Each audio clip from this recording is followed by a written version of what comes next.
Are you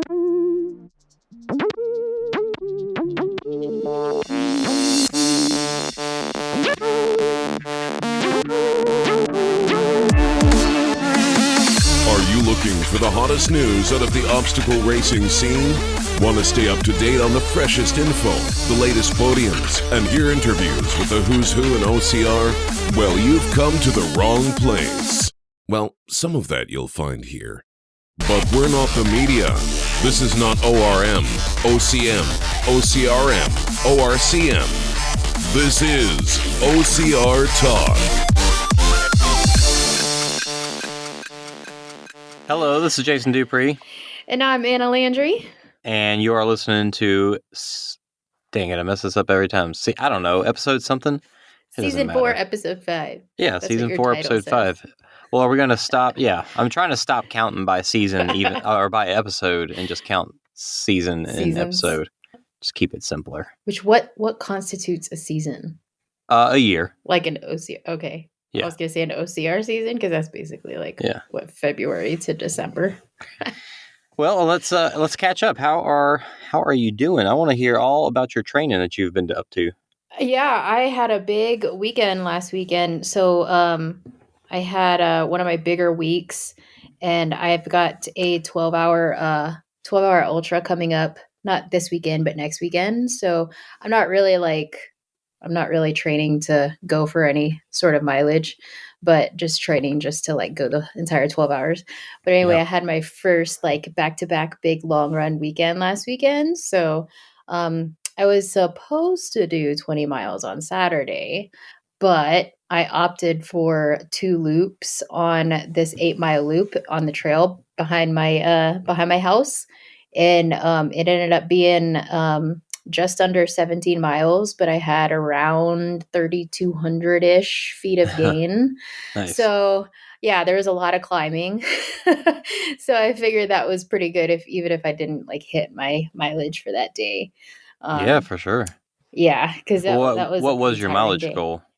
20 miles for that Saturday. Oh, gotcha. Okay. Yeah. So I just opted for like less mileage but more vert. Yeah. So yeah, that was fun. And like I feel like the longer runs during the week are getting harder to fit in. Like because they're getting too long. Yeah, like yesterday I was supposed to do a 10-mile run and I ended up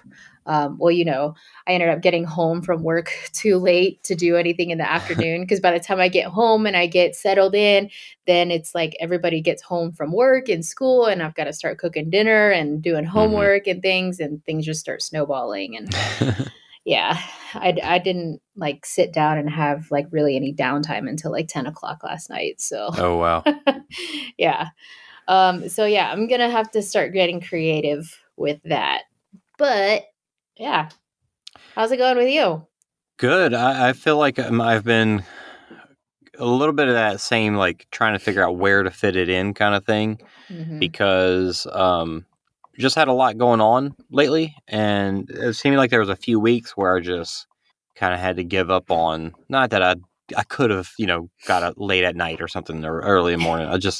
It's still been really chilly in the morning and now it's finally starting to get warmer. So it's starting to get easier, that summer energy starts coming and it makes it easier to get up early and do all that stuff instead of having to put on all the cold gear and everything. So between the cold weather and my son being home during the day, it's been tricky, but I've actually found a pretty good groove the past couple weeks where I've got this garage workout that I started doing, and I had a little fun idea with it where I've got my workout, I do my time, and I've got a whiteboard and I write it on there, and I've told all the other guys that are kind of around here, make a garage workout, and we can kind of do it like a series, like we can go to each other's place to do the workout, and that way you get up on the leaderboard on that for that garage for that workout, and we can have a leaderboard for the overall thing. So like if you do all the different workouts, then you place, based off of how how fast you are for each one. I don't know, just something a little silly and fun. But I have yet to go do anybody else's, and nobody's going to do mine yet. But the concept is there, and I think if we do it, it'll be pretty cool. Like a neighborhood garage workout series. Yeah. So That's pretty cool. But the cool thing about it is it'll be adjustable too. So once I get to where this workout, the way it is now is V1. And like as I progress, it's going to need to change, and maybe either different rep number, increase the number of reps, or maybe throw in a different workout within there. But it basically consists of a run, workouts with runs in between each set, and then a run at the end. So similar to an OCR simulation type thing, but it could be anything and anywhere. That's the thing I like about it. It's like everybody can have their own unique version of this. Nice. So I feel like I'm getting close. So like I think I might be ready to go ahead and create V2 version 2 and up the reps or something. But on top of that, I've been invited to this group workout from Will Raymond, and it's a group of guys, and they call this thing F3, and it's fitness, faith, and fellowship. I don't know, something like that. So it's a group of guys, and they kind of all there are these groups all over the place, but it's free. There's no cost. It's just a kind of an organized thing that people have started doing. And I went once last week and twice now this week, and it's a 5:30 a.m. workout at a local park. And the workout's always different because it's peer led, so everybody's always bringing something different to the table. So it's been cool. And this week, twice now, me and Will have met at 5 a.m. and got in a couple extra miles, because usually you'll get some mileage in, like a mile and a half or something. So like this morning and Monday, I got 5 miles with the workout too. So it's pretty good. Nice. Yeah, you're beating me on the OCR report mileage board. Well, last week, yeah, you had tons of mileage, but yeah. Have you just not put any mileage in this week, or No, you're doing not workouts? yet. So like my run schedule, so I subscribe to the Running Public's like strength workouts to do like sprinkled in between. And so I'll do those like on my active recovery or my rest days. And so far that's been really fun. That's been helping out a lot. And they're just like really basic strength workouts. But like my run schedule should be like Tuesday, Wednesday, Thursday, run, and then Wednesday is like either a hill or a speed workout, and then like Saturdays and Sundays are my long run days. However, since like we've been talking about, I've been trying to fit it in as best I can. If I don't fit it in on that day, then I have to push it to the next day. So it's been becoming like a Wednesday, Thursday, Friday, Saturday, Sunday workout run schedule instead of, giving myself 2 days on either end. Is that what you're expecting today, this week? Yeah. So yeah. So like as soon as we're done here, I'm probably just gonna hop on the treadmill and make up some mileage. Nice. Which has been frustrating too, right? Because like I have all these beautiful trails and stuff around me, but like if I can't fit it in on the trails or outside on the road, then I've got to work with what I've got. So unfortunately, like a lot of my mileage has been stuck on the treadmill. But I mean, I just figure it's better than nothing, right? It's better than like no mileage at all. Well, some people would say that. I would say I'd rather just not do it than be on the treadmill. I know. 10 miles so far has been my max on the treadmill, which is probably what I'm going to do today. 10 miles has been like my max. But you know what helps? So you know what helps has been, so whenever I bought my treadmill, it came with one of those free iFit memberships for like a year or something. And so what I'll do is like, I'll just queue up a video of like the last few times it's been Tommy Ribs like running on the beaches of Portugal, and I'll just like I'll put it at my own pace instead of following his pace on that particular workout, and I'll just put it at my pace and put it on full screen so all I can see is the scenery, and I just watch the scenery. I just watch the scenery and like a little bit of what he's talking about, and then like it's helped, but it's still terrible, especially whenever like it disconnects from my internet and the video buffers, and I'm like, crap. Oh, that's right. I'm here. Yeah, that's right. I'm in my living room. Crap. That's funny. I found a VR app that is a trail run app. And like when you can actually get on a treadmill, and I guess because of the way you bob up and down, it knows to make you move in, That's in the crazy. VR world. So you're on a treadmill with a headset on, and you can see, woods and trees and stuff around you. It's kind of neat. And it's got a mode where you can put a visible barrier around you to kind of let you know where the the treadmill arms and stuff are, so you don't go flying off of it. That would be hilarious. That would be me flying off the treadmill. Yeah. I had a funny experience this morning. You know how it is, since we've been at this for what we feel like is a long time now, and we've gotten these mileages that are out of people that don't run's comprehension. We had a couple of guys run with us this morning. They joined us and they were like, so how much do you guys typically run? What are you training for? That kind of stuff. And of course it always leads to, well, training for a 24-hour race, that kind of stuff. And they're just like, oh my God, I'm thankful I ran four miles this week. Yeah. It's like, well, I was like that at one point too. Yeah. We all started somewhere. Yeah, one of the doctors that I work for, he trains mainly for Ironman,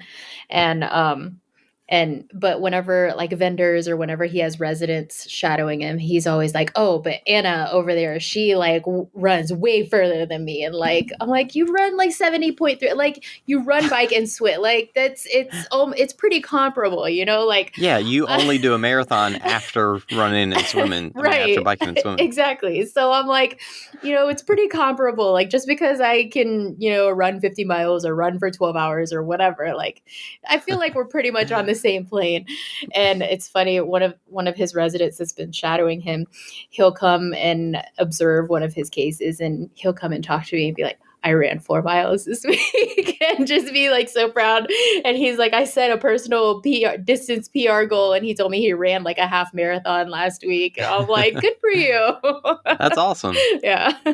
It is really awesome to see people's first time hitting that stuff, because I very vividly remember what it was like the first time. I was like, I've only run 4 miles in training, and then I did a Spartan. Back then, you never knew how long it was going to be. Yeah. And it turned out to be a 9-mile one. Yeah. And at mile 7, I was still running comfortably, and I was like, wow, this is so awesome. I didn't realize I could go this far. Yeah. And so that's just the really cool part of it, that it's awesome to see that from other people that are just getting out started. Yeah. And then they ask you, right? The inevitable question always comes like, what would possess you to want to even do something like that? Like, why?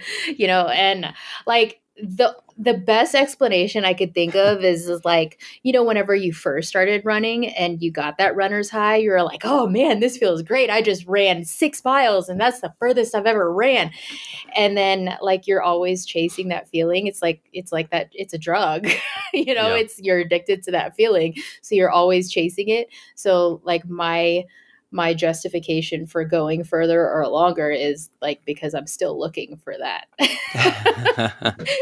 And if I hadn't found it at 100K, maybe I'll find that feeling again at 100 miles.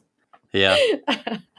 I actually had that question come up when I was down in Louisiana recently visiting my parents. My aunt was over, and I guess my family was bragging on me about the stuff that I do. And so she was asking, and that question, of course, came up, why do you do it? And so my go-to is, I'll usually start with a story, and I'll tell the time that I was in Tahoe and it hailed on me and I was on top of the mountain. I was miserable, cold. And then we got off the mountain. And then the very next day, that's all I could think about was, I want to be back on the mountain. Mm-hmm. And so I tell that story, and then I explain, we're so quick to forget how bad it was, how much it hurt, but we will always remember the good parts and the amazing views you had and the way it felt when you crested that bend and you could see across the valley and all that good stuff. Like that stuff sticks with you forever. So that's how I explain it to people, is like, we get out there and destroy our bodies, but you don't remember that at all. It's really, it's like, I even tried right now, I'm trying to think about how did it really feel when I was dehydrated and sick, and it's just like it's hard to put that into my mind and really remember it without being like, I don't want to do that. It's just like, no, there was so many other good parts to it that far outweigh how that felt. Yeah, even whenever I think back to that 100K that I did, and I ended up like having like a stress fracture or something, or like a neuroma in my foot or something. It was like the most unbelievable pain I could think of. Even whenever I go back to that race and I think of that race, I'm like, that wasn't so bad. Like, you could have kept running. like, was it really that bad, or were you just being a baby? Yeah. So I might go back there and try for that 100K again, just to get it out the way. I do also go to the explanation of, I don't like the feeling of sprinting and getting winded. Mm-hmm. So I very much enjoy just long, leisurely, at my own pace, kind of, that slow drain on my body, as opposed to a very fast, I'm dying kind of pain. Yeah, because my coworker was, we were talking about it, and she was like, okay, but how much of this 100-miler are you actually going to be like running?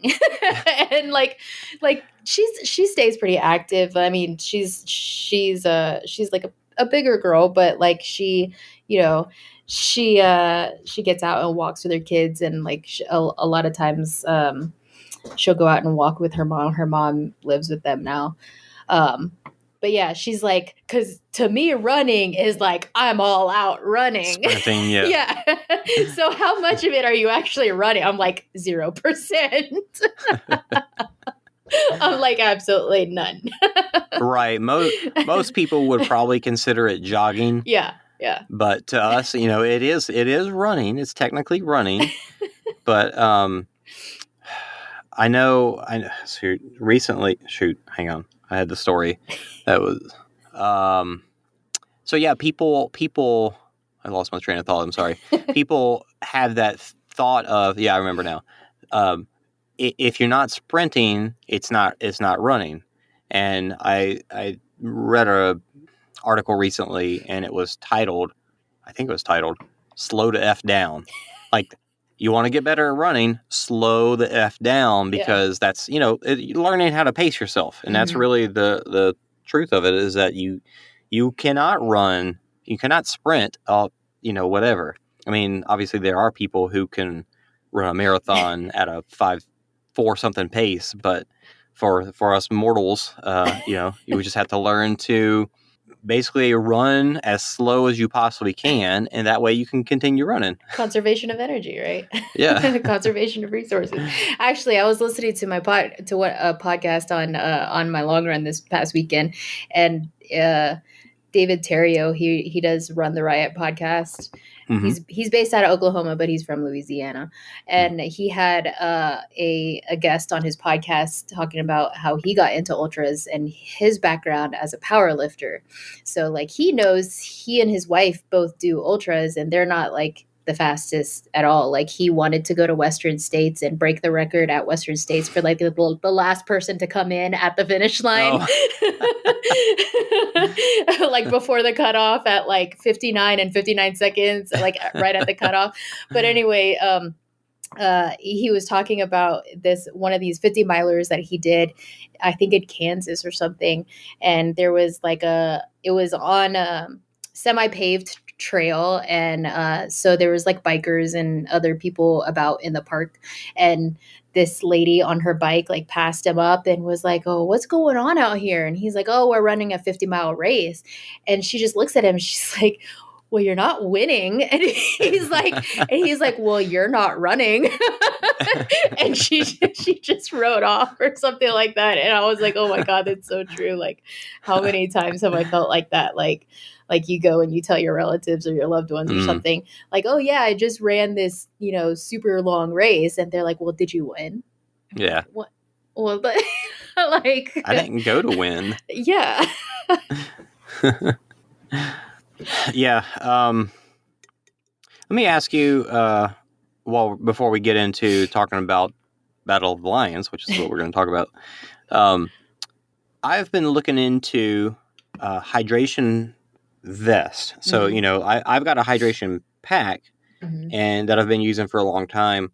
And I'm finding, of course, I've talked a lot about the hydration issues that I've had. So I'm trying to figure out a better way to hold hydration. And I see, obviously trail runners you see more vests than you do just camelbacks.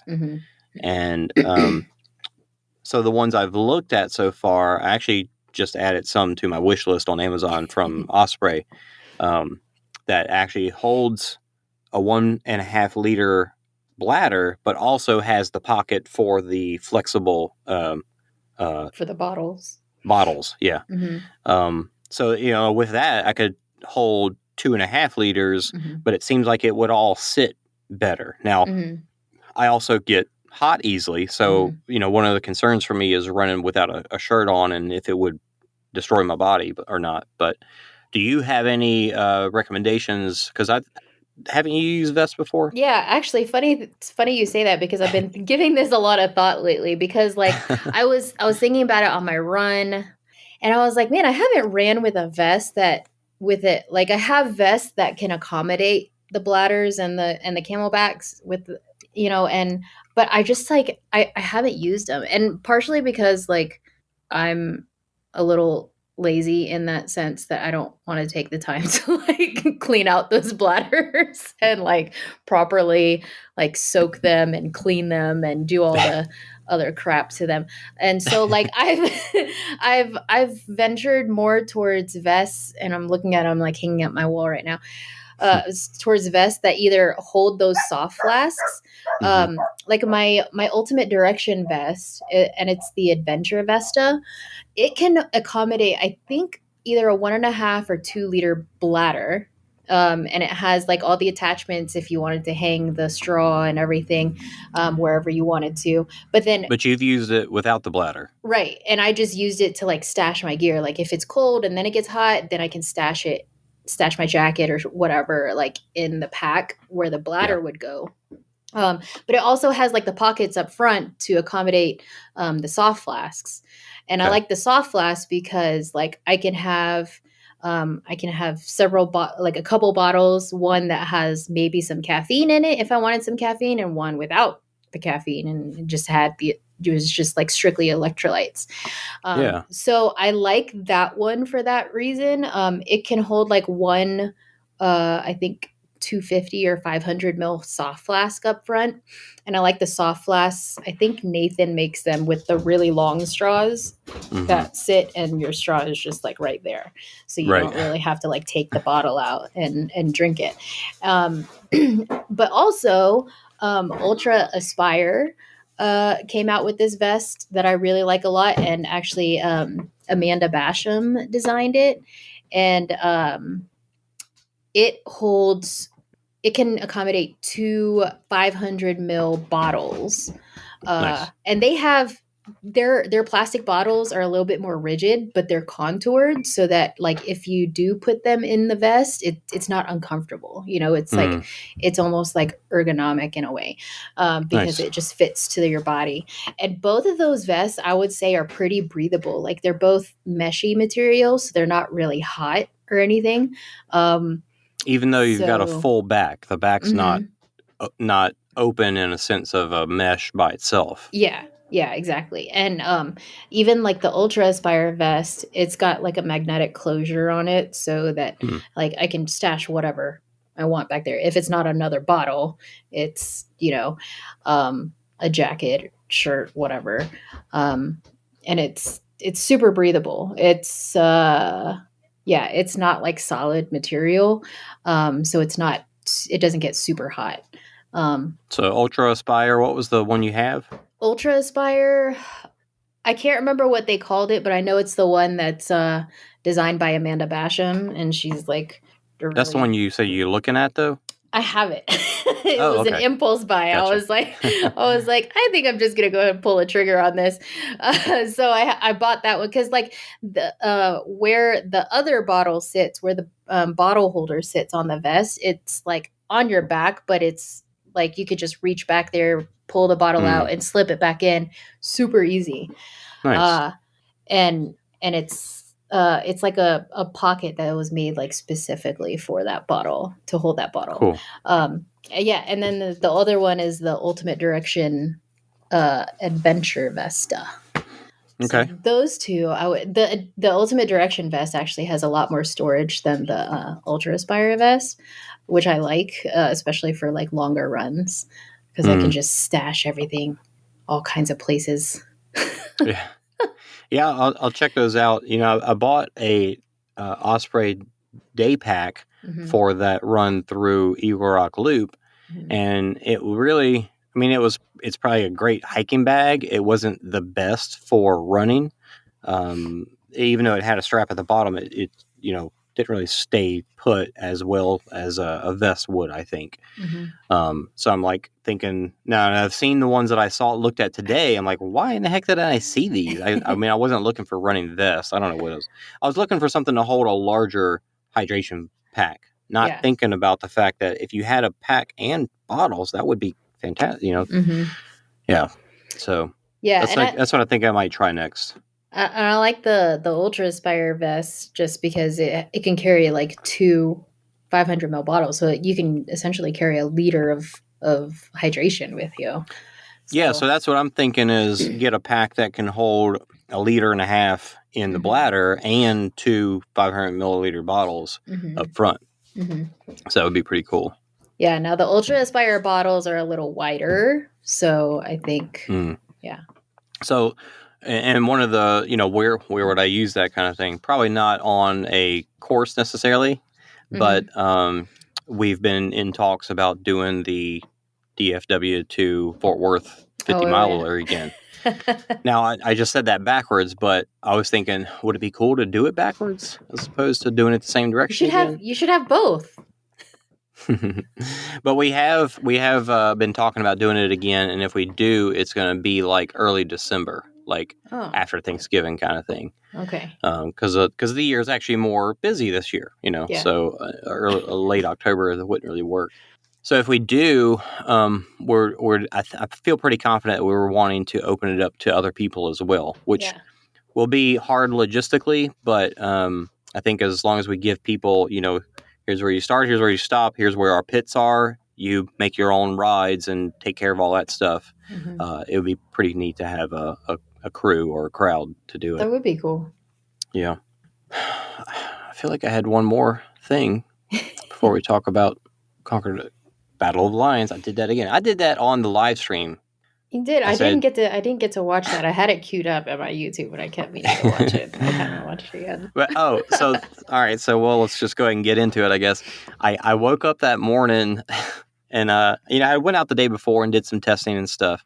And I came home and was kind of, I don't know, not feeling super energetic. So I just kind of hung out, got to bed at a decent time. And I had my alarm set for 6. And I was wanting to get out there for, 6:45, somewhere around 7, because they don't start till 8 o'clock. And my son crawled into bed at like 5:55. And it woke me up, and I looked at my watch. I was like, oh, I got 5 more minutes. And then I somehow slept through 2 alarms after that. So I woke up at 6:45, and I was like, I'm pretty sure I cursed and jumped out of bed and rushed. Yeah, I got out the door in 10 minutes and then got there in another 15.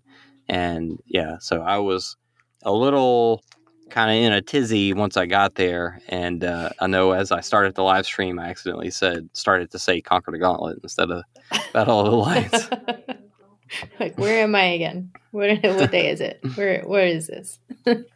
So, I remember now what I wanted to talk about before we got into this.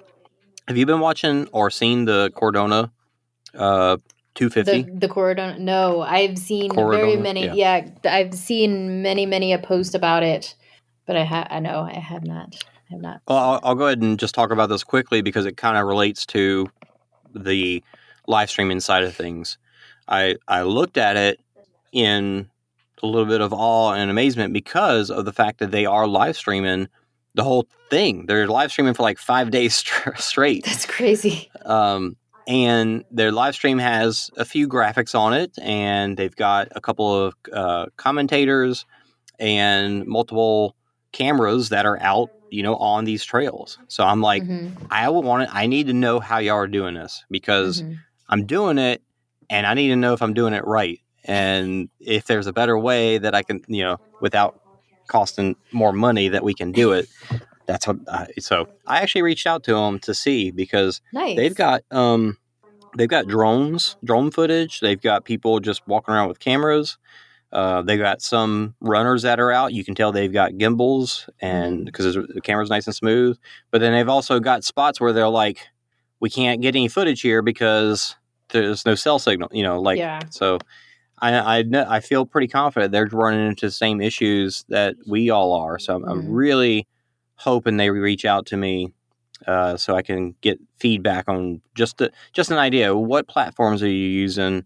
And any hiccups or anything I'm not thinking about. Yeah. Because that would be nice to know. Because there are plenty of places that do it. But I just know that cellular bonding is the key to doing it well. But it just costs money. Yeah. So. Yeah, I know we went and had dinner with a friend that lives up in Boulder in a more remote area of the canyon. And he can only get satellite internet. He's got a $15 million house and he can only get satellite internet. Anyway, and he had some friends over and they were playing around with one of their DJI drones. And I was like, oh. And I was asking him all sorts of stuff about it. And I think there was a little bit of a language barrier because he was from Venezuela. And I don't know if he completely understood what I was trying to ask him because I was trying to ask him if he'd ever done anything live streaming wise with it. Not just, recording videos.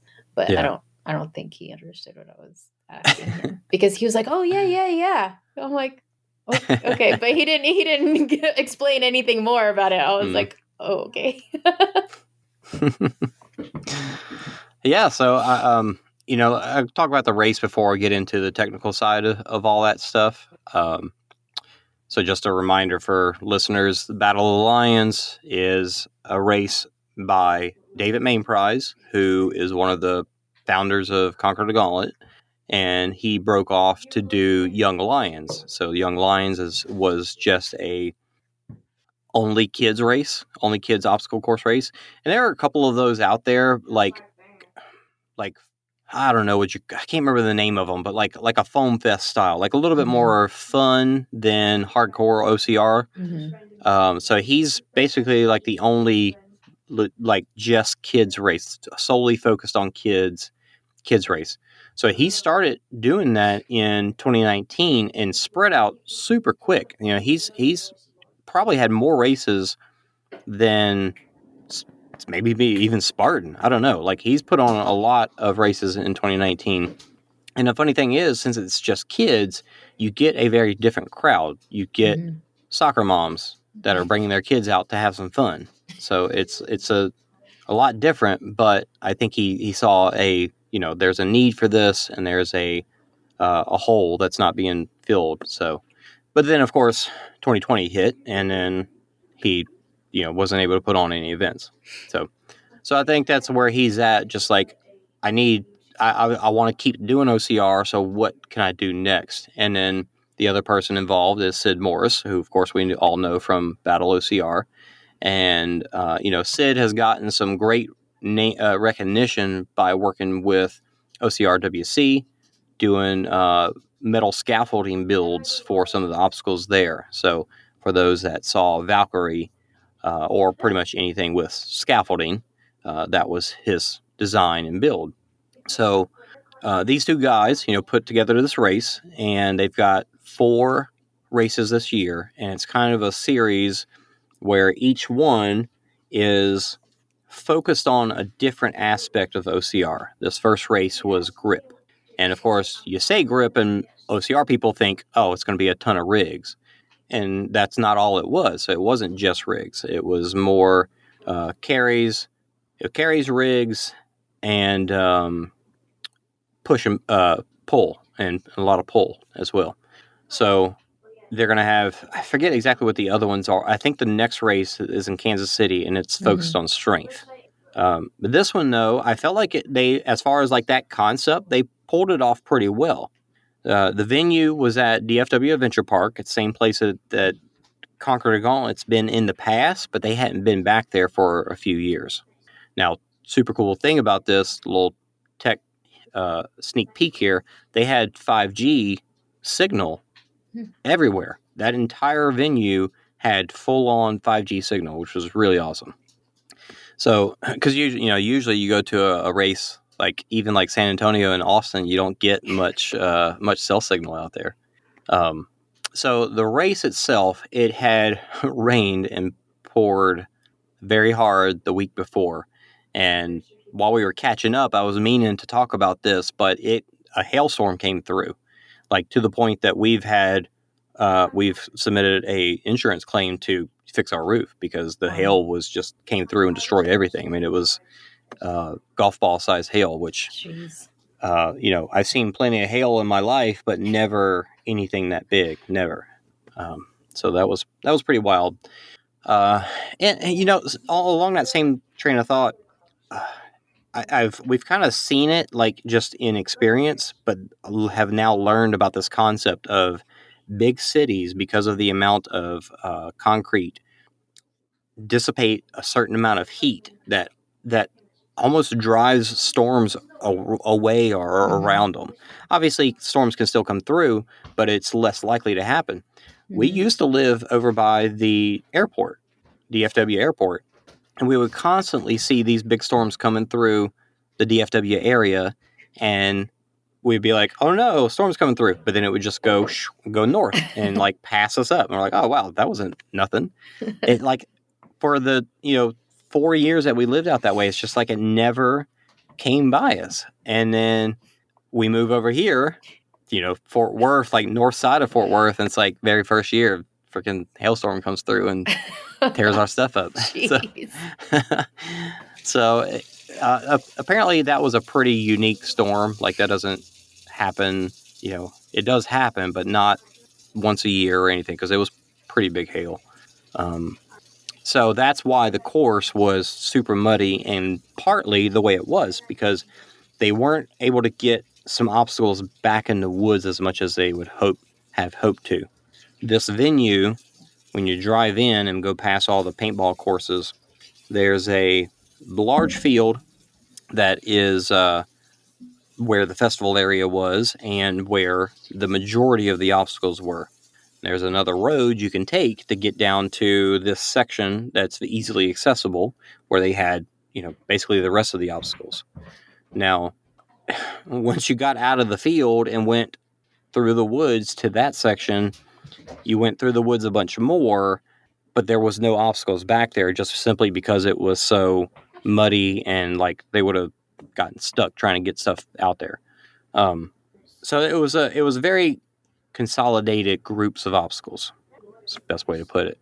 But it still worked out. And it's funny because the beginning of the course felt, while there was some good grip stuff happened, it wasn't that bad. It was like, I'm going to do this grip thing, and then I'm going to run for a while, and my arms will recover. So the very first obstacle was at the start line. You started with two half cinder blocks that were hanging from a rope, but the rope had a big, thick PVC pipe on it. So you were grabbing from the PVC pipe. So you had to carry that in a loop from the start line. So you actually started with those in your hand, which is pretty unique. So not a fast start. Yeah, and obviously, right. Obviously, if you have a ton of people, that is a logistical nightmare. But they dealt with it because they only had, I think, 150 or so pro wave. I think they had more pro wave than they did open wave, which is pretty wild. But they ended up breaking it up into a couple of waves. They didn't have timing chips. there's all these things that they want to do. Obviously, they want to do it right, but it all costs money, and they're kind of just getting this thing started.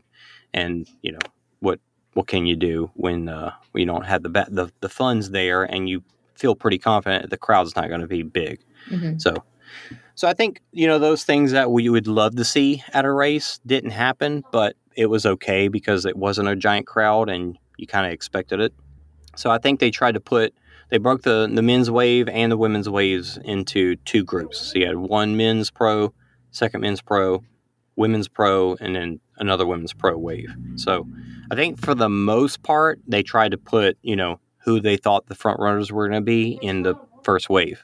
Mm. So they had two different pro waves for each males and females. Yeah, so it was all gun time based off of those two waves. Gotcha. Okay. I'm sorry, not gun time. It was all. There's no timing chip, so it wasn't. Yeah, it was that like gun time, right? So like if well, it was gun time for each wave, but right. then combined together. Yeah. So. I gotcha. Yeah, because that's what I was just thinking of. Like if they broke up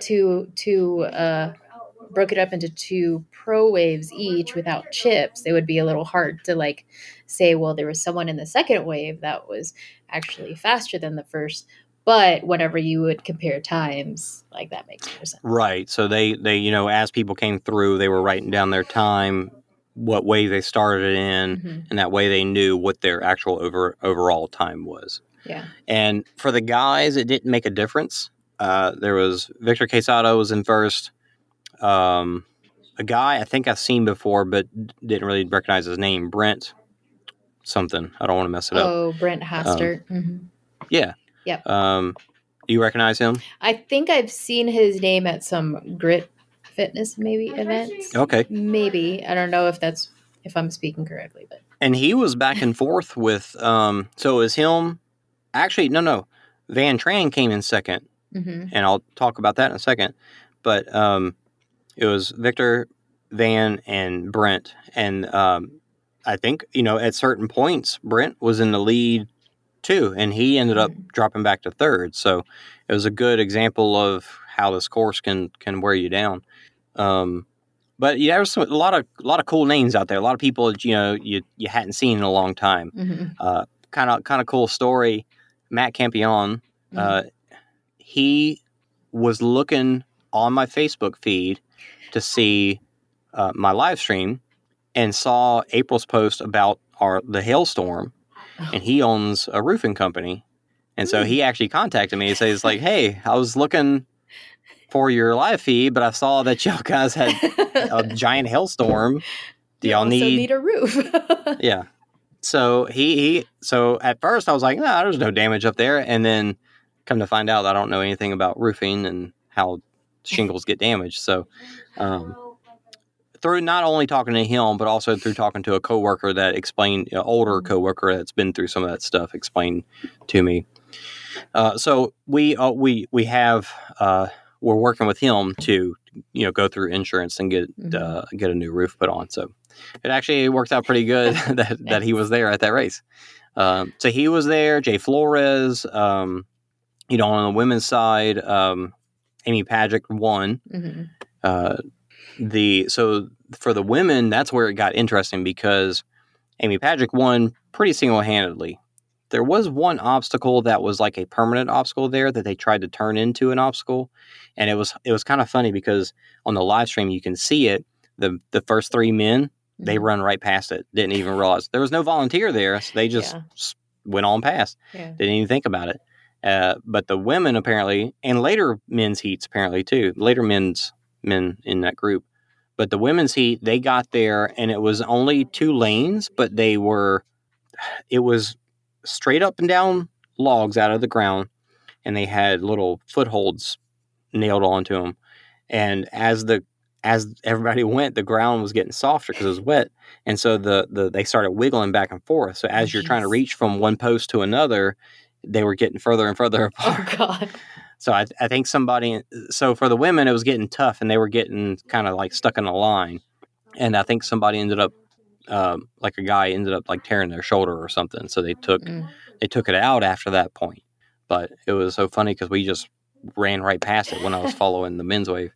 So yeah, Amy Pagic had a handed lead. She was, straight up there. She didn't fail anything.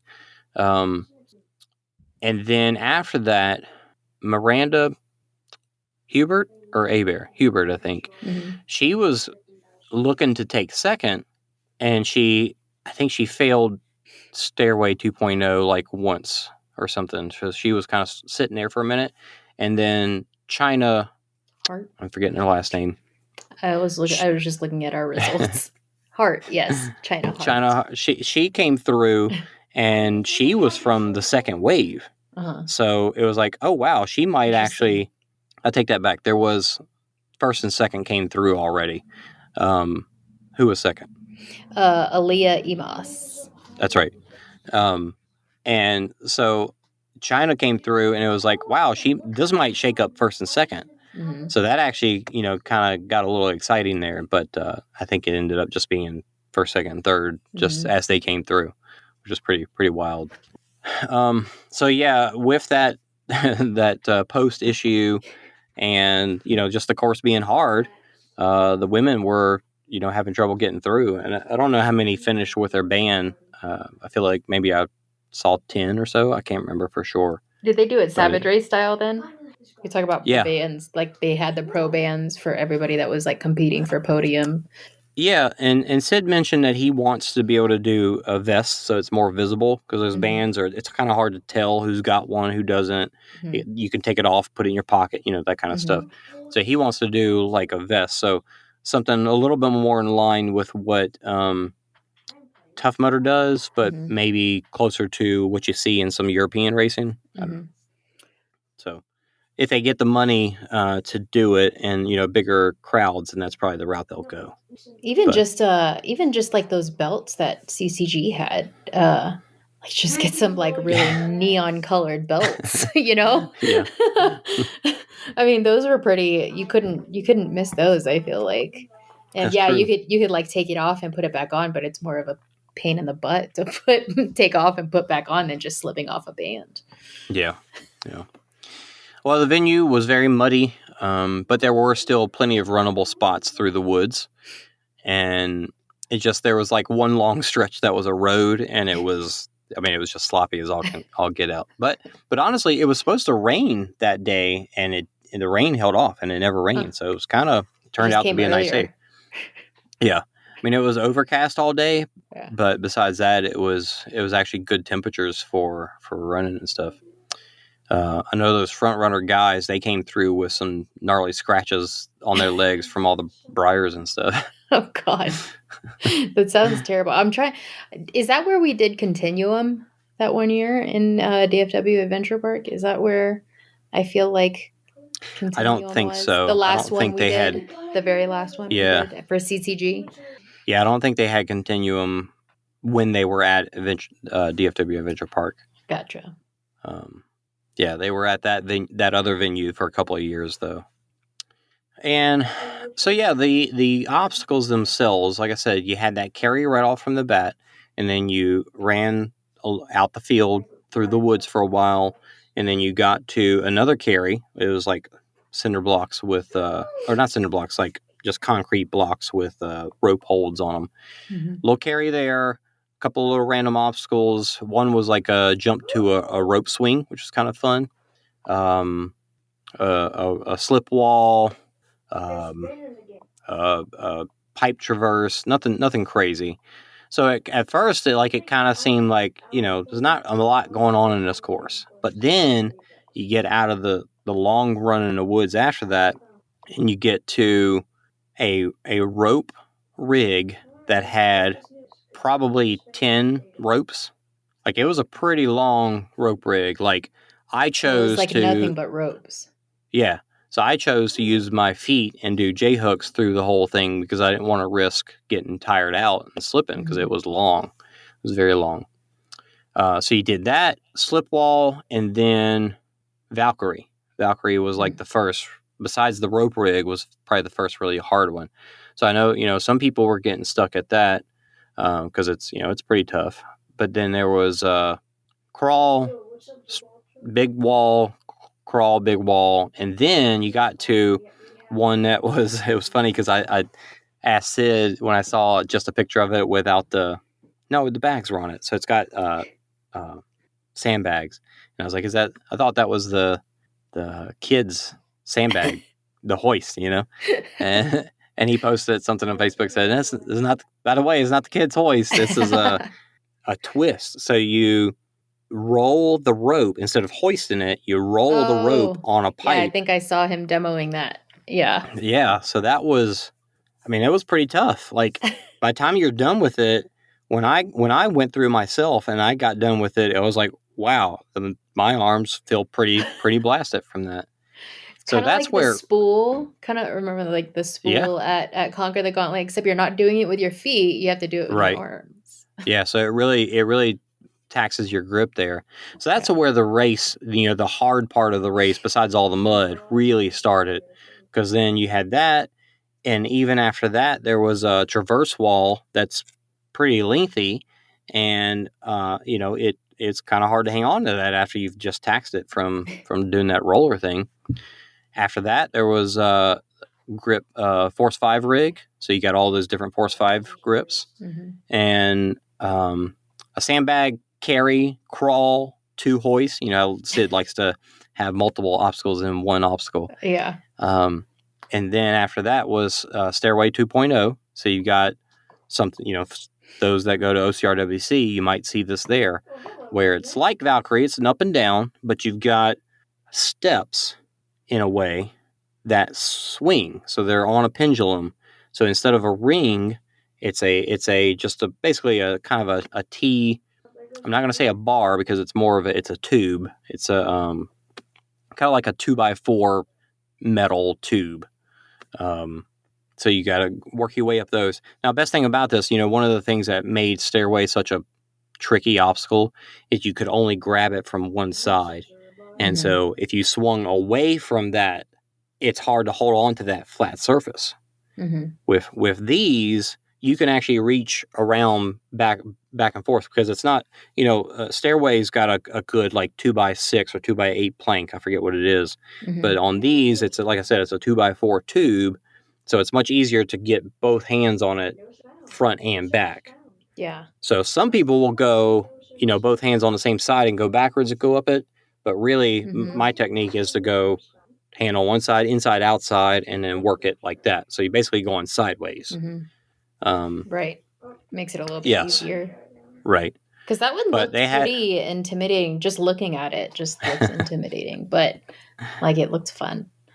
Yeah. It's a good one. It's hard. And, that definitely, especially early in the morning in the men's wave, some of not the front runners, but some of the people just shortly past them were having trouble just because it was a little moist from the dew and from the people that had just passed through, I think. So some people were having trouble getting through, on their first couple tries. Yeah, I can see that being like a similar challenge to the wooden stairway. If it got too muddy or too wet or something. Oh yeah. Sometimes just the feel of it, just your hand is on there real good, but you just don't feel like it is because it's wet and slippery. Yeah. Well, I always talk about, technique for Stairway. The best thing you can do is control your body's movement. Because if you can stay directly under the steps, then your grip is fine. The problem is when your body swings away from it and your grip, there's nothing, you're not gripping. You're just sliding off of it. So that's really as you're going up, just using that core to control your body from swinging back and forth. And that's your best bet. Yeah. So, but that and the transition at the top was always tricky because it's just you have to trust yourself to make that transition. Yeah. And then after that, there was a crawl, and then the very last obstacle they called Complector, which was the name of the course, the race itself, which has something to do, maybe it's Latin or something for holding on tight or something. So it was a weaver, and then when you had to go, the weaver part that you had to go under had a pipe that could roll. So it wasn't PVC, which would have been Yeah. So it wasn't PVC, which would have been even harder, but it was a big metal tube over the main tube, which could spin. So that made it a little trickier. Oh, geez. And then so you went up the Weaver, and then instead of going directly down the Weaver like you do on a normal typical Weaver obstacle, the middle section was a low rig consisting of those same steps from Stairway 2.0. So those swinging pendulum steps. So it's kind of like a hook your leg, grab the one in front of you, and just kind of walk your legs over them. And then you do the Weaver down after you get through that. So it was kind of slow, but seeing people try to race through it was pretty exciting. So good race, good obstacles. Obviously things that can be better, like that post obstacle that was there that needed to get taken out. Either that or just like fenced off. Like this is not our obstacle. But besides that, I think overall, Sid having David there for logistics for the race is a great match. I really hope that they continue and can keep working together and keep getting better, because we like Battle Race. And the thing we always said was Sid just needs somebody to help him with logistics. Yeah. And so now he's got it. So I think it's going to be a great thing. I'd be curious to see how that course differs from the one coming up in Kansas City. I'm not gonna lie, I was seriously looking at that one because like where it's being held, like Olathe is not too far from me. It's still like longer than I want to drive. It's only an 8-hour drive, but like just driving. Yeah, it's like going to New Orleans to Austin. Yeah. Just like driving through the plains though, it doesn't sound too. But what so I have a friend that is big into mountain bike racing, and he's from Kansas City, and he's like, oh well, you have to take a picture with the Jesus in a cornfield billboard. And I'm like, what? And he's like, yeah, it's like probably the best part of the trip, making the drive from here to Kansas City, is taking a picture. So apparently there's this big giant billboard with his face in a cornfield, just like random. I'm like, why? No words or anything? No words on it. It's just a picture that somebody painted that's been there for forever. And it's funny because like if you Google search images on it, like all these people taking pictures like with it in the background will pop up. I was like, I gotta see this. I don't know if I'll drive like 8 hours for it, but I don't know. But yeah, I opted out of it. Well, I think their intention is this is not going to be a replacement for Battle Race. Yeah. Instead, they're basically doing this as what else is going on this year. Let's get some OCR happening. And it is unique in itself in the fact that it is a different course every time. Battle Race, you somewhat know what to expect. But here, the grip course is one thing. The strength course is going to be another thing. I can't remember maybe endurance. I can't remember. I think there's the fourth grip, one. Strength, endurance. I can't remember what the endurance one's going to be. But that one's going to be in Oklahoma, though. Yeah. That one's another. The fourth one is supposed to be all dependent on how many people sign up. So, like, they're going to have a set amount of obstacles, but if they get over a certain amount of signups, then it's going to be an additional obstacle for every X amount of signups. So if a bazillion people sign up, it could be a bazillion obstacles. That's the crazy thing about it. Jeez. And I know I heard Sid talking about logistic-wise, the more people that sign up, the more rows each obstacle will have as well. So it's kind of dependent on the money. The more money the race brings in, the bigger this race is going to be. And it could be an insane beast if a lot of people sign up. That's a really neat idea, and hope it works out for them. That's interesting. That's I didn't even know actually that there was any prize money involved. I was surprised to see that. Yeah. 500 for first, 3 for second, and 200 for third. Yeah. So hopefully that'll draw some people out. Yeah, because for sure.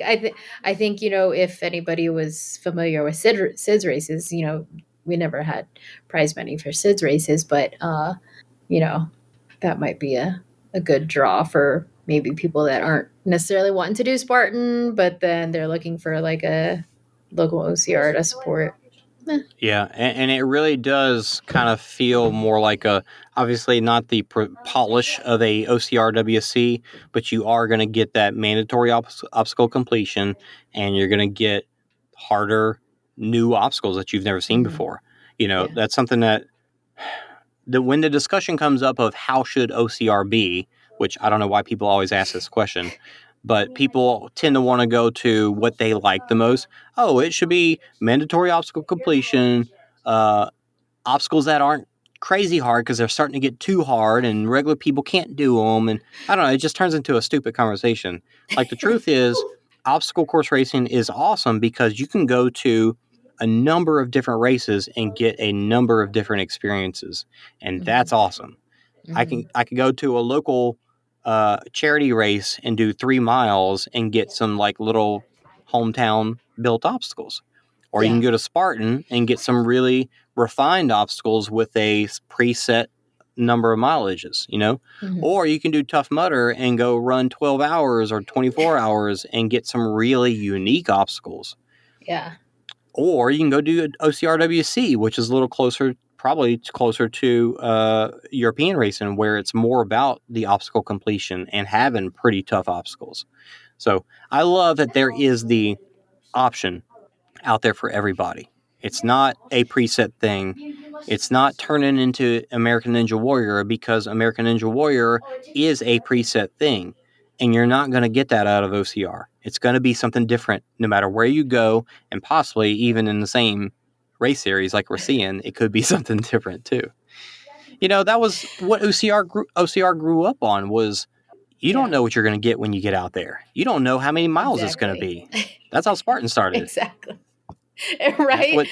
That's why Sid made his races like 3+, and then it ended up being 7.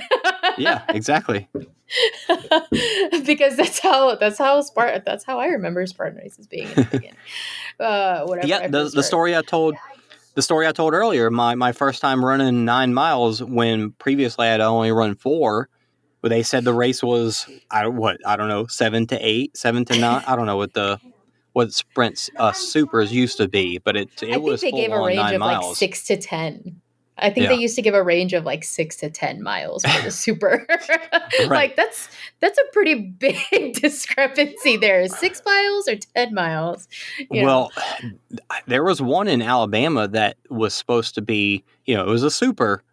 And I think the Beast used to say 12 to 14, 16. I don't know what it said, but the super was supposed to only be 6 to 8 or whatever you just said. But it was 11 plus. Like it was the longest super I had ever seen, ever, even to this day. So yeah, that was amazing that you never knew what you're getting yourself into back then. Yeah. So that's still out there. It's still out there to find and experience. That's why I can't remember who I heard talking about this, but that's why I think the fact that Red Bull has partnered with OCRWC, I think that is really exciting. Just because like I feel like our sport fits in more with that genre of sports, like the X Games type sports, Yeah, because they have so many weird sports that they do. Exactly. Like I think river jumping with a pole. Right. Yeah. On some Saturday mornings too, they'll have like freestyle mountain biking, and and since everything's virtual right now, they just have these people that they invited to compete in this mountain biking competition, and it's just people submitting videos of them doing tricks on their mountain bikes, and it's like how do you even judge that? They're not doing the same tricks. There's like so many different things that they could do on a mountain bike, like in so many different terrains. Like, what are you even gonna do? So I feel like our sport fits in more with that crowd versus like the Olympics. Yeah, exactly. Yeah. I just don't feel like we're gonna get there. Well, let me talk some technical nonsense for a few minutes, because there are a few people out there that enjoy that. But so like I said, I got up early, or I tried to get up early on Saturday. I went out there, and the thing about what I have been worried about at these other races is it's always about cell signal. Now, the part that I've struggled with is, for the signal I have, what settings do I use? And I was really focusing more on the resolution as opposed to the bit rate and the frame rate. And what I found out is that really the more important thing is the bit rate itself. So whereas in San Antonio, the first day for the Super, I ended up using like the built-in thing for vMix, which is the production platform I'm using, the built-in caller piece of it, and I know their bit rate and their resolution is kind of preset. So I think it was just too high. So whereas on the second day, I actually chose my own resolution and went way down to 640 by something. I forget what it was. But it defaulted the bit rate to, I think, 700 kilobytes a second, so pretty low. And so that's why I was actually able to get some feed out. Now, the feed didn't look amazing. It wasn't pristine. But because, and that's the key, I know that I can get a low bit rate and get a smoother feed. ORM, they've been using a platform called Streamlabs, I think, and it's got a preset bit rate at 4,500. So I just said in San Antonio I did 700 bit rate. Their bit rate is preset to 4,500, and if you've been watching any of the Savage Race, because they're doing their live streams with Savage Race where they're not actually going on site. Savage Race is using their phones as cameras, which they've been doing for forever, but it's always been a disjointed Facebook feed. So that's awesome that they're now able to put those feeds together and have a couple of different cameras on course at the same time. So through StreamYard, that's what it is. Through StreamYard, they're able to put those two cameras together, but also have like Josh Chase or Matt B. Davis or Bracken Crocker, all on the screen talking, commenting during that from home, which is awesome. We're in this world of virtual everything. So they're able to do that and do the commentating while the guys that were normally filming are filming anyway. But 4,500 bit rate, if you watch the most recent one, there are definitely times in there where it's just like maybe you're getting a frame a second if you're lucky. Like you basically are seeing people jump across the screen because it's just not a smooth feed. So that's the thing I think I've kind of figured out is you got to lower that bit rate, and having the manual control over it is very important. I think if I would have realized, we probably could have got a feed out of Jacksonville while you're there, but we didn't try that low of a bit rate. So now I know I don't think we went too low. Yeah. Now I know. Now, we can actually go to a site and test beforehand and try and see. And so that's what I did here. I went and tested it beforehand. 5G, sweet. Let me use 4,500 bit rate. So I went with the same bit rate that they're getting out of StreamYard, and 1080p, and the feed was pretty good. Now, the crazy thing is, we're talking about cell signal. So when you run through the woods, when you're in the field, it's not that bad because you got grass on the ground, blue open skies. Skies weren't blue, but open skies and a little bit of obstacles and whatever in the background. So what's changing on the screen is not that crazy. But when you get in the woods, all the leaves running past you, like that, like if you watch any of the live feed, you'll see when I'm in the woods, the pixelation increases. So it's not as clear in the woods, even though the feed is the same. Cell signal's the same, everything's the same. It's all about how much data, how much information is on the screen and coming through the feed. So, I think for what we've got, for what we know now, I think without spending money on cellular bonding or Wi-Fi meshes or any of that stuff. I think we've got basically the best we can get depending on the cell coverage. So I feel pretty confident. I don't know about Jacksonville. I don't know about Seattle. I know those are pretty two bad places, but I would love to try it now that I know how low we can go with the bit rate and still get something out. Yeah.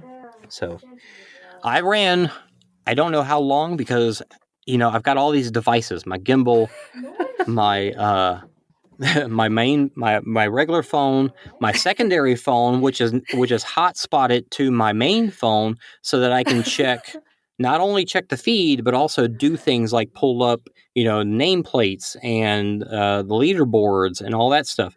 So I'm doing graphics from a secondary phone. So that's hotspotted to the other one. And so charging all that stuff. Oh, I brought my tablet that I'm recording on right now. I brought that with me so that I could check the feed, ahead of time, get it all set up, remote into my computer at home, make sure that the feed gets started, the live stream gets started, all that good stuff. So I'm charging all that stuff.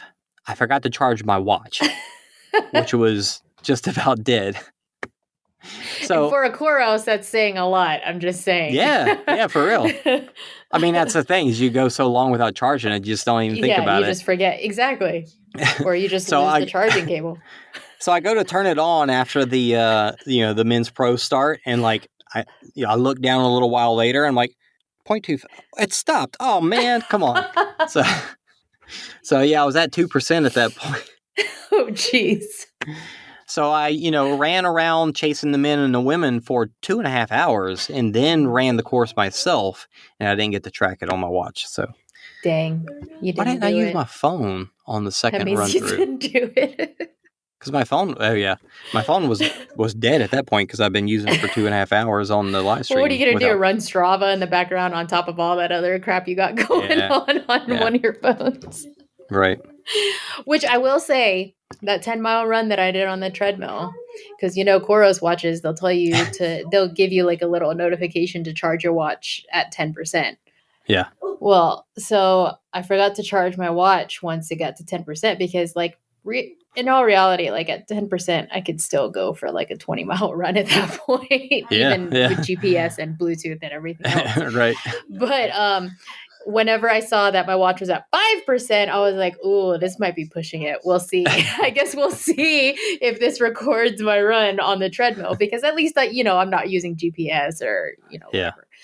And I did my 10-mile run on 5%. And whenever I ended my 10-mile run on the treadmill, it said 4%. So I'm just throwing it out there, that testament to Koros, yet another, Wow.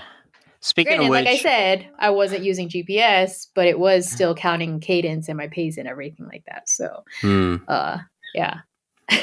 Speaking of which, I upgraded to a Pace 2. I know you've got one of the fancier ones, but I've got the base model Pace, the second version of it. So I've still got my Pace 1 that I haven't done anything with. So I'm trying to decide, do I want to sell it on Facebook? Should I give it away as a giveaway for us? I don't know. I probably just need to sell it, but yeah, great watches for sure. Or you could trade it in. Well, I was gonna do that, but then you gave me that coupon. Yeah, that so gift card. Yeah, I didn't need to.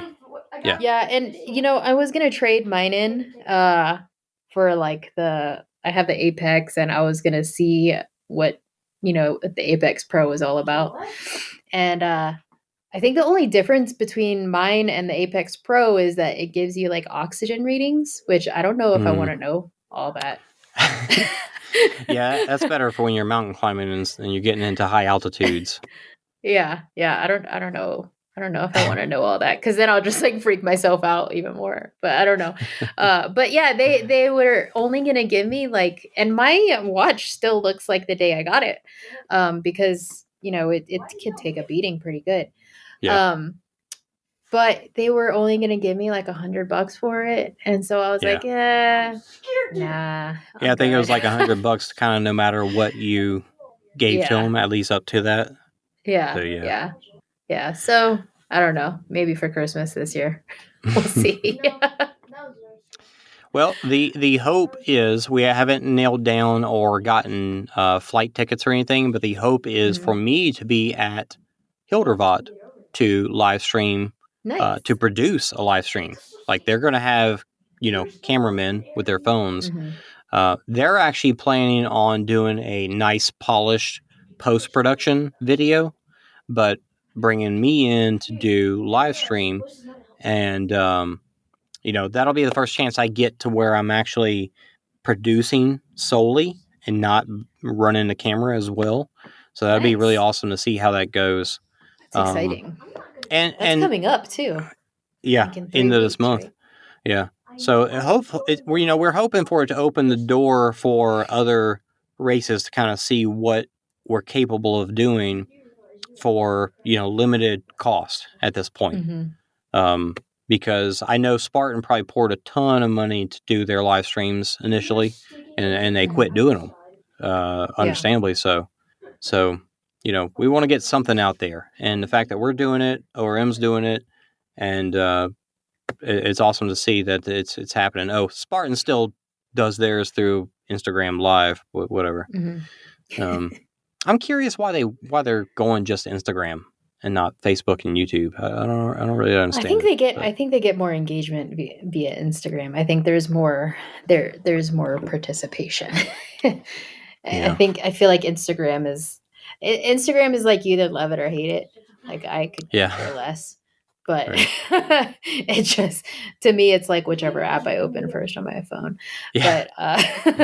But yeah, and I feel like there is a lot more engagement with the community on Instagram versus Facebook because I know my daughter thinks I'm a boomer because I'm still on Facebook. But it's all about where the crowd's at, I guess. Yeah. So, take that for what it's worth. So, yeah. So you're going down to Jacksonville. Are you thinking about doing another Battle of the Lions up in Oklahoma since that's going to be closer to you too? Yeah. So my plan is to definitely do the last one, which is in Oklahoma, and hopefully do Little Rock as well. Now, Kansas City, I definitely can't go to that one, but I would love to see if I can hook up with some people that will be cameramen. Because I know, like Christina Armstrong, she likes live streaming anyway. Brenna, if she's ever there, she loves live streaming. So if I can hook up with them or whoever else and get some feeds in that I can produce and I'll probably end up. They like talking, so they can do the commentary. But yeah, it'd be awesome to be able to do that. So that's what I'm going to shoot for, to see if we can live stream that one and see if I can get people to be camera people while they're out there, and I can do it from home. So that's the hope, and hopefully Hildervat happens that way that we're shooting for, and who knows? Hopefully, because then Ryan and Lindsay made the trip for nothing. Oh yeah. The race will happen. I'm talking about if for me to go out there and help with that. But we just want to make what's being put out there better. And the sad part is there was great products, but there's just not the viewership to sustain that level of product. So we can bring something that is a lower level of quality, but still, in that same direction. Yeah. Not just Facebook Live. Right. Or Instagram Live or something. Yeah. Or post-production. Yep. So that's it from me. Anything else? No, other than I have my first race coming up May 14th. Nice. Which is I did join Nicole Miracle's Elevate community, which is far it's been really positive. Cool. She's based here locally. And for those of you that don't know, Elevate was created by Nicole Miracle and the OCR Dream Team just to kind of foster more of a community with the women that participate in this lovely sport of ours. So there's like different tiers. And so there's a free tier, and then it goes all the way up to like you can pay $100 annually or whatever. And like $100. What's the free tier involve? The free tier, you just basically get access to like the community boards, like the message boards and stuff. It doesn't. Cool. I think if you pay like the $15, $25 or whatever, they like. I think they send you a T-shirt or something, and there's different stuff that you get at each level. Nice. But yeah, and then they have what's cool is they have like different leaders for each region. So like obviously Nicole is one of the regional leaders for around here, but Callie Schweikert is a regional leader as well because she moved to Nederland, Colorado.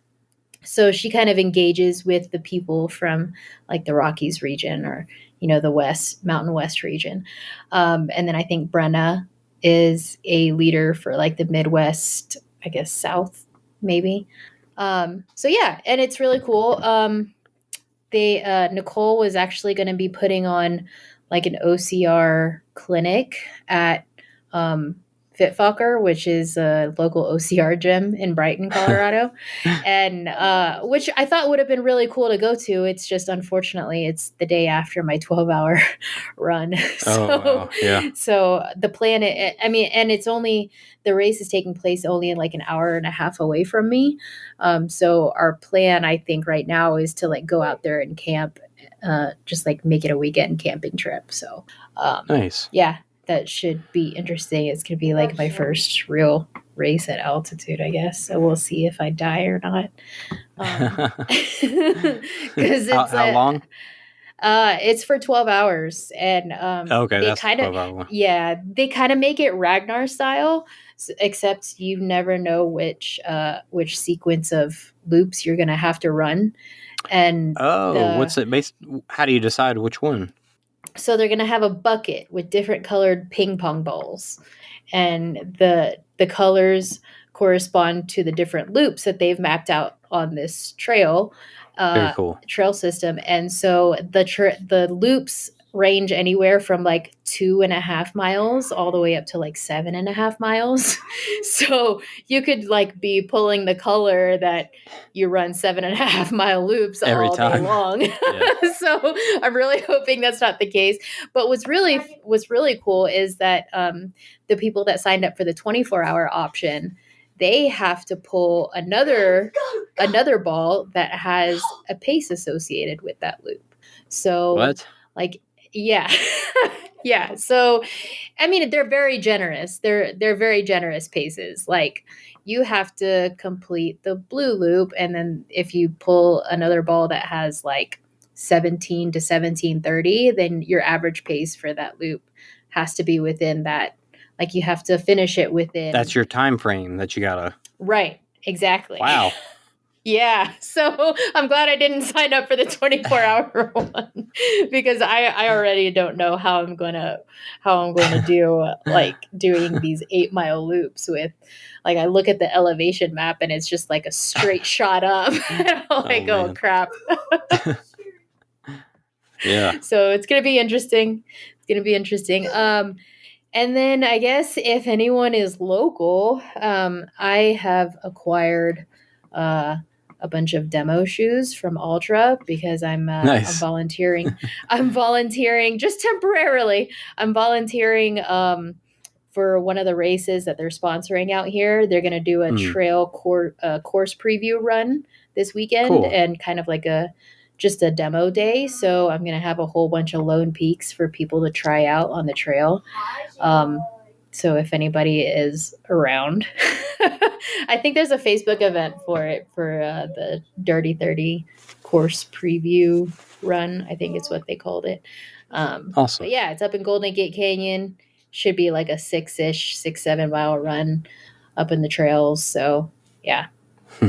Should be fun. So if anybody local wants to come up for that, I'll fit you for some shoes and you can try them out on the run. Right on. But that's all awesome. I got going on.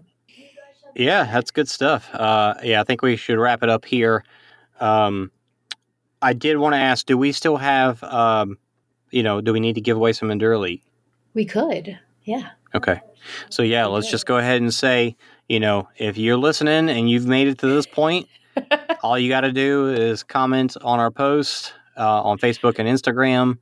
or send us a message through any of those platforms or to ocrtalk@gmail.com. And that's it. Any of those people will be up for the giveaway on our next episode that we'll do. Now, I did do a post roll. So now instead of just hearing the end credits music, during the end credits music, I talk about, this is published by Jason Dupree and Anna Landry and all that stuff. So Nice. we don't need to go through that stuff each time. They'll hear it in there. Plug the Threadless. Plug the OCR report. It's all in there. It's all there. Awesome. Yeah. All right. Thanks everybody for listening. We will talk to y'all next time. Thanks, guys. Bye. OCR Talk is brought to you by the OCR Report. It is recorded with Anna Landry and recorded, produced, and published by myself, Jason Dupree. We record on Zencastr, edit on Mixcraft and Audacity, and are hosted on Libsyn thanks to the OCR Report.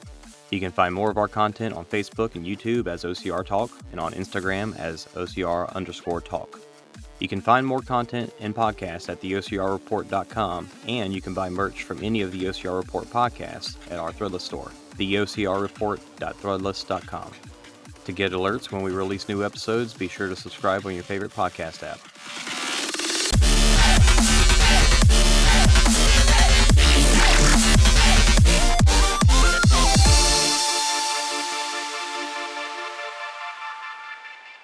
Declan, you want to say hello? No. Bye.